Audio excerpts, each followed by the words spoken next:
ये कह रहे हैं फवाद चौधरी साहब कि मियां नवाज शरीफ के अपार्टमेंट से इस साजिश का आगाज हुआ था जो यहाँ तक पहुंच गई है और रियासत पाकिस्तान के खिलाफ और कौमी सलामती के खिलाफ एक साजिश है। How would you respond?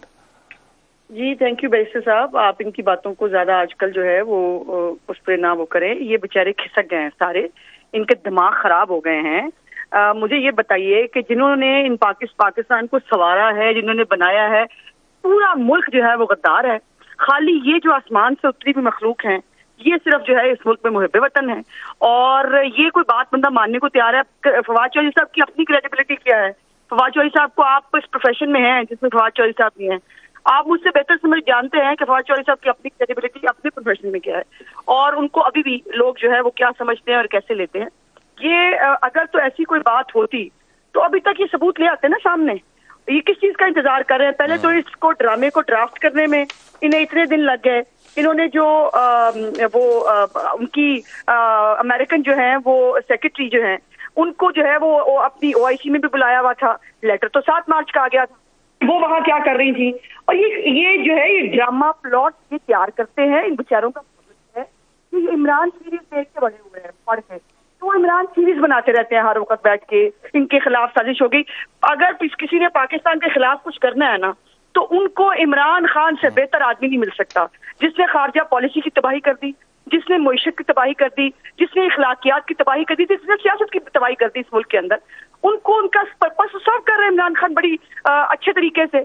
और जो आज सलामती कमेटी की मीटिंग हुई है, आपने उसका ऐलान देखा होगा बैरिस्टर साहब, क्या उसके अंदर कोई जिक्र है कि पॉलिटिकल पार्टीज की कोई फंडिंग हुई है? कोई पॉलिटिकल पार्टीज को जो है वो इसके अंदर किसी ने कोई शामिल हुआ था? ये जो है पॉलिटिकल पार्टीज ने बैठ के बनाई है। मतलब खुद ही हवा में। अब प्रॉब्लम ये है कि चूंकि बताने को, लेकिन वो जिस चीज पर जोर दे रहे हैं ना उस्मा बुखारी साहिबा, वो जिस चीज पर जोर दे रहे हैं इस्लामिया के हवाले से, वो कहते हैं कि इस्लामिया में ये आया कि कौमी सलामती कमेटी ने गैर मुल्की सफारतकार की इस्तेमाल की गई जबान पर तशवीश का इजहार किया। नंबर 1। नंबर 2, गैर मुल्की मुरासला पाकिस्तान के अंदरूनी मामलात में खुली मुदाखलत के मुतरादिफ है।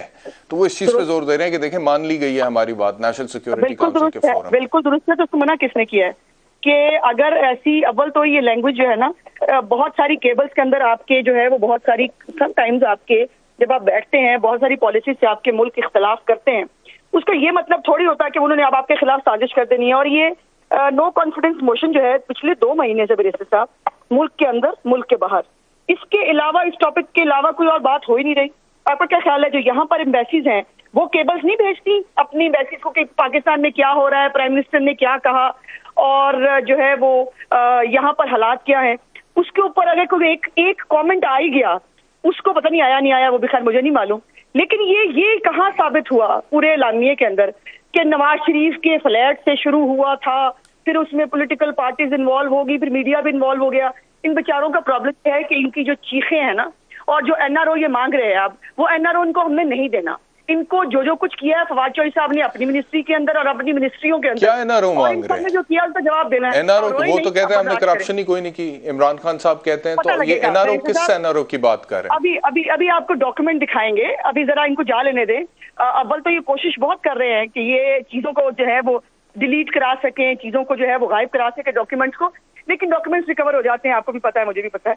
तो ये आपको डॉक्यूमेंट्स पता चलेंगे। आप जो स्टोरियां जवाने ज़द-ए-आम है ना, ये कितने बड़े सादक और अमीन है सारे, इन्होंने कैसे इस मुल्क को लूटा है। खामखा मुश्किल की तबाही तो नहीं होगी ना वैसे साहब? अगर इतनी मेहनत हो रही थी, इतना काम हो रहा था, तो फिर पाकिस्तान की किसी एक शोबे के अंदर तो किसी की हालत बेहतर होनी चाहिए थी ना।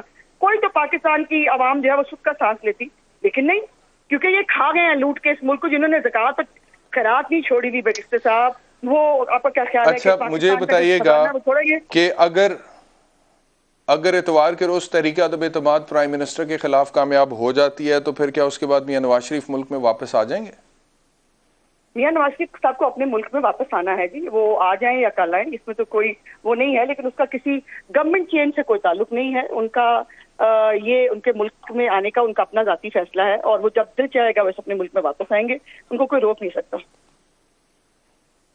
नहीं, वो बात तो ठीक है, लेकिन क्या टाइमिंग क्या होगी मियां नवाज शरीफ साहब के वापस आने की? क्योंकि अगर तहरीक अदम एतमाद कामयाब हो जाती है, हुकूमत ही आपकी आ जाती है, मिसाल है मियां शहबाज साहब प्राइम मिनिस्टर बन जाते हैं, तो फिर तो मियां नवाज शरीफ साहब मेरे ख्याल में वापस आ ही जाएंगे। नहीं, या फिर उसका भी नहीं गवर्नमेंट से आएंगे? कोई लेना देना नहीं है बैरिस्टर साहब। उसको मियां साहब के जो डॉक्टर्स हैं वो और पार्टी, इन्होंने मिलकर फैसला करना है कि मियां साहब को मुल्क में जो है वो उनको कब आना चाहिए, और जब वो फैसला कर लेंगे इंशाल्लाह मियां साहब मुल्क के अंदर वापस होंगे।